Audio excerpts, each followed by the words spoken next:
Antes de pasar a la información internacional, vamos a hablarles de la desaparición de una niña.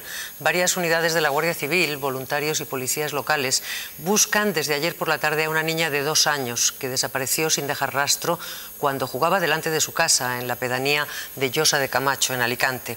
Los padres de la niña, Dana Díez, se dieron cuenta de la desaparición al mediodía y poco después lo comunicaron a las fuerzas de seguridad.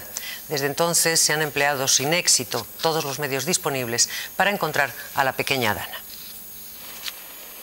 Lleva más de 24 horas desaparecida.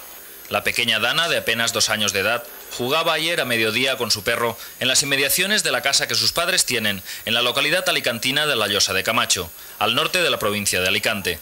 A la hora de comer, los padres se preguntaron mutuamente por la niña sin saber dónde estaba. Tras varias horas de búsqueda sin encontrarla, decidieron llamar a la Guardia Civil para iniciar un rastreo por la zona, que todavía continúa a estas horas. Nada, salió por aquí, pensaba la madre que estaba conmigo, pero yo no estaba aquí. Y cuando vine luego a la 1:30 me dice, pues no está la niña, ¿no? Y esa es la historia, ¿no? Nos pusimos a buscarla y hasta ahora que seguimos. Pero la corta edad de la niña, que no podía ir muy lejos, y la ausencia del perro, que podría haber avisado en caso de accidente, hacen pensar que la desaparición de Dana Díaz Méndez no ha sido casual. Las hipótesis apuntan hacia un posible secuestro de la pequeña.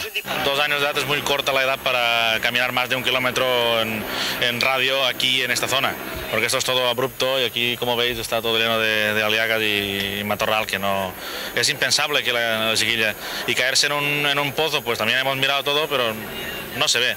No aparece ni el perro ni la niña, y caso de que algún desaprensivo haya podido coger a la niña, pues también no hubiese aparecido el perro. Es algo raro.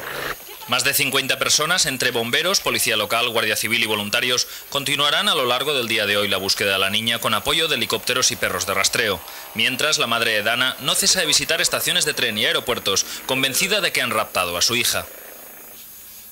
Las elecciones celebradas ayer sábado en Bosnia, las primeras después de 3 años de guerra,